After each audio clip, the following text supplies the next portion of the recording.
Hi friends, आज हम आपके लिए एक बहुत प्यारी वीडियो लाए हैं। आपका स्कोर चाहे बहुत ज़्यादा अच्छा हो चाहे बहुत ज़्यादा कम हो, आपको या तो प्राइवेट कॉलेज अलॉट होगा या फिर आपको गवर्नमेंट कॉलेज अलॉट होगा, या तो आपको बीएमएस अलॉट होगा या बीएचएमएस अलॉट होगा मध्य प्रदेश में। ठीक है, तो मध्य प्रदेश के स्टूडेंट्स के लिए आज एक बहुत प्यारी वीडियो लाया हूँ, जिसमें मैं आज आपको बताऊँगा कि डॉक्यूमेंट्स रिक्वायर्ड क्या होंगे एमपी के स्टूडेंट के लिए। तो वीडियो ध्यान से देखिएगा, कुछ इंपॉर्टेंट चीज़ें हैं इस वीडियो में, तो वीडियो को बीच में स्किप मत करना। स्किप करना होता तो मैं आपको पहले ही बता देता कि आपको स्किप कर देना चाहिए। तो चलिए वीडियो स्टार्ट करते हैं। अब पहली जो इंपॉर्टेंट चीज़ है वो आपकी 8 पासपोर्ट साइज़ फ़ोटोग्राफ होगी आपकी।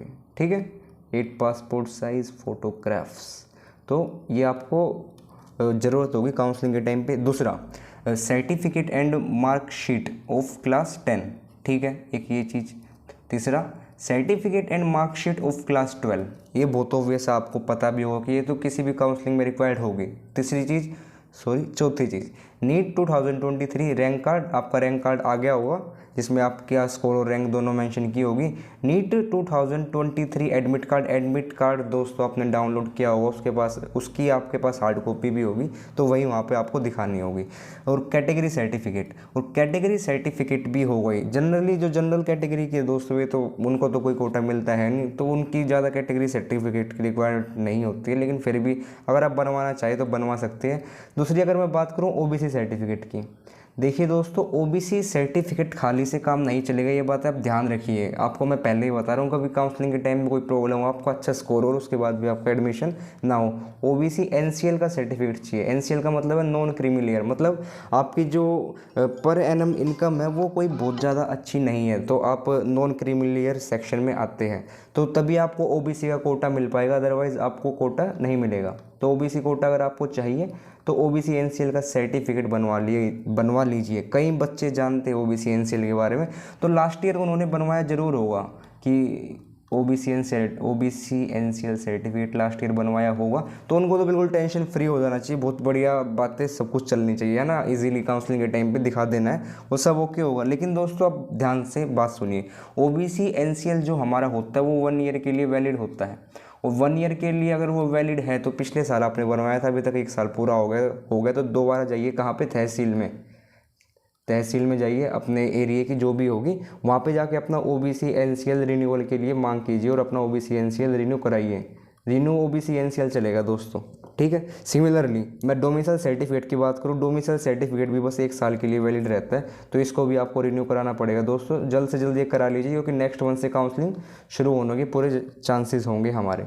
ठीक है, और अगली चीज़ जो हमारी है वो आईडी कार्ड मतलब आपका आधार कार्ड भी हो सकता है, पैन कार्ड भी हो सकता है, कुछ भी, और एक गैप सर्टिफिकेट होता है। ठीक है, गैप सर्टिफिकेट देखो दोस्तों, कई बच्चों को कन्फ्यूजन होता है गैप सर्टिफिकेट कहाँ से बनवाए, कैसे बनवाए, क्या करें। आपके एरिया की जो तहसील या कोर्ट है दोस्तों, वहाँ पर आप जाइए, वहाँ पर बताइए कि आपने पिछले 1 या 2 साल या जितने भी साल से आप नीट की तैयारी कर रहे हैं, आप एक ऑनलाइन बैच या फिर ऑफलाइन कोचिंग से तैयारी कर रहे हैं, आप उसका एक गैप सर्टिफिकेट बना दीजिए कि आपने उस पीरियड में कोई क्राइम वगैरह कुछ नहीं किया, आप अपनी स्टडी पे ही ध्यान दे रहे थे। तो गैप सर्टिफिकेट आपका तहसील या कोर्ट में जाके आपका बन जाएगा, और बिल्कुल 10 से 15 मिनट का काम होता है, 10 से 15 मिनट में बन जाएगा, तो इसकी कोई ज़्यादा टेंशन लेने वाली बात नहीं है। आप बेवजह कन्फ्यूज़ मत होइएगा कि गैप सर्टिफिकेट है क्या। गैप सर्टिफिकेट नाम से समझ में आ रहा है कि हाँ आपने गैप लिया था, तो उसके बीच का आपको बताना है कि आपने किसी गलत एक्टिविटी में इन्वॉल्व नहीं हुए। चलिए अब आगे बात करेंगे, तो ये चीज़ें आपको यहाँ पे समझ में आ गई कि हाँ कैटेगरी सर्टिफिकेट और डोमिसाइल। अब दोस्तों एससी और एसटी का तो आप बनवा ही लेंगे, कैटेगरी सर्टिफिकेट ज़रूर बनवाना। और अब हम नेक्स्ट पे चलेंगे। नेक्स्ट है अपनी कुछ एडिशनल डॉक्यूमेंट्स। एडिशनल डॉक्यूमेंट का मतलब ये नहीं है कि मतलब ज़रूरत है या नहीं है, कोई ज़्यादा आवश्यकता नहीं, ये होल ज़्यादा ज़रूरी है, आप ध्यान से देखिएगा। मैंने आपको लास्ट स्लाइड में बताया डोमिसाइल, कि आप मध्य प्रदेश के व्यक्ति हो, वहाँ पे रहने वाली एक निवासी हो, लेकिन यहाँ पे आपको एक एफिडेविट बनवाना होगा आपके पास के तहसील या कोर्ट से, affidavit of not being domicile of other state, कि आप एमपी स्टेट के तो हो, ये आपके डोमिसाइल से पता चलता है, लेकिन आप कोई एक ऐसा एफिडेविट भी बनवाना पड़ेगा कोर्ट में जाके कि आप किसी और अदर स्टेट में रहने वाले मूल निवासी नहीं हो, किसी अदर स्टेट के मूल निवासी नहीं हो। जनरली दोस्तों जो कोर्ट या तहसील के बारे आपने देखा हुआ कि जो डॉक्यूमेंट्स वगैरह प्रिपेयर करते हैं वही एफिडेविट बनवा के दे देते हैं बहुत जल्द, तो आप उनसे जाकर जरूर बात कीजिएगा, आपका बन जाएगा। और तीसरी चीज़ और जो मोस्ट इंपॉर्टेंट चीज़ है यहाँ पे वो है क्लास 11th की मार्कशीट एंड सर्टिफिकेट। दोस्तों मैं लास्ट में एक बहुत इंपॉर्टेंट चीज़ बताऊंगा, तो वीडियो को ध्यान से जरूर देखें, डिस्ट्रैक्ट मत कीजिए, अपना माइंड दोबारा कॉन्सेंट्रेट कीजिए वीडियो पे। चलिए, क्लास 11th की मार्कशीट और सर्टिफिकेट चाहिए। जनरली ऑल इंडिया की काउंसलिंग में रिक्वायरमेंट नहीं होती क्लास 11th की, लेकिन यहाँ पे आवश्यकता होगी दोस्तों, ठीक है। और इवन मैं अगर आपको बताऊं ना, अभी जब एमपी की स्टेट काउंसलिंग होगी तो शुरुआत में ऑनलाइन होती है ना, तो ऑनलाइन के टाइम पे ये आपको जमा कराना पड़ेगा। इवन ये नहीं, जहाँ जहाँ मैंने स्टार लगाए हैं ना, बड़े बड़े जानबूझ के लगाए, जहाँ जहाँ मैंने स्टार लगाए हैं, ये आपके पास बहुत जल्द से जल्द होने चाहिए, क्योंकि ये डॉक्यूमेंट अपलोड करने होते हैं जब आपकी स्टेट की ऑनलाइन काउंसलिंग होगी। तो ये ध्यान से रखिएगा, अपने EWS सर्टिफिकेट, क्लास 11th और 12th की मार्कशीट और 10th की भी मार्कशीट और सर्टिफिकेट, ठीक है। दूसरी चीज़, और आपका नीट अलॉटमेंट लेटर होगा, वो NTA अपने आप ही अपलोड करेगा, तो इसकी कोई प्रॉब्लम वाली बात है नहीं। नीट अलॉटमेंट लेटर NTA नहीं, MCC, ओके। और दूसरी चीज़ अगर मैं बात करूं, ये सारे इंपॉर्टेंट मैंने आपको बता दिए कि ये सारी चीज़ें आपके पास होनी चाहिए। और जहाँ जहाँ स्टार मार्क है दोस्तों, इसको आप जल्द से जल्द करवा लीजिए, क्योंकि आपको अभी अपलोड करने पड़ेंगे।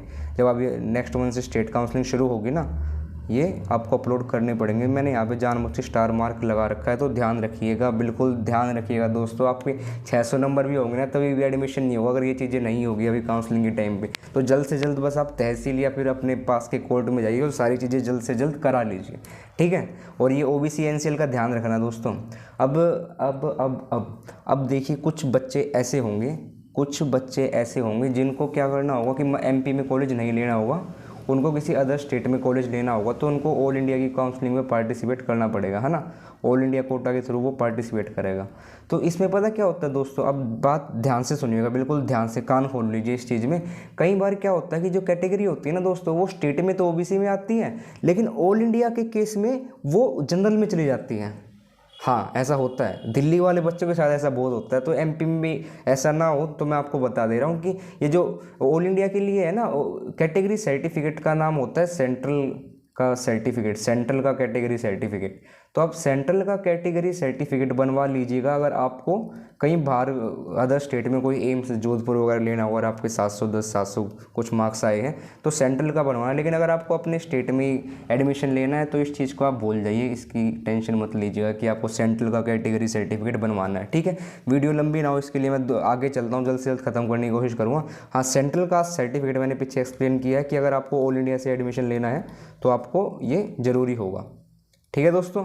अब आखिरी बात जो होती है इनकम सर्टिफिकेट, ये लोग भूल जाते हैं और बहुत इंपॉर्टेंट होता है। और दोस्तों ये भी 1 साल में रिन्यू होता है, तो 1 साल में अगर ये रिन्यू होता है तो इस साल भी आपको रिन्यू कराना होगा। इंपॉर्टेंट क्यों है? क्योंकि अगर आपको स्कॉलरशिप लेनी है ना, कई बच्चों का प्लान है कि उनको प्राइवेट मेडिकल कॉलेज में एडमिशन लेना है, तो स्कॉलरशिप जैसे MMVY या फिर पोस्ट मैट्रिक स्कॉलरशिप जो होंगी वो इनकम सर्टिफिकेट के बेस पे ही बनेंगी। तो अपना रिन्यू करा लीजिए जल्द से जल्द इनकम सर्टिफिकेट। तो यही चीज़ें थी जो इंपॉर्टेंट थी मेरे को आपको बतानी थी। तो ये सारी डॉक्यूमेंट अपने प्लीज़ क्लियर कर लीजिए, वरना एडमिशन होने में प्रॉब्लम आ सकती है। Thank you so much video को इतने पेशेंसली देखने के लिए।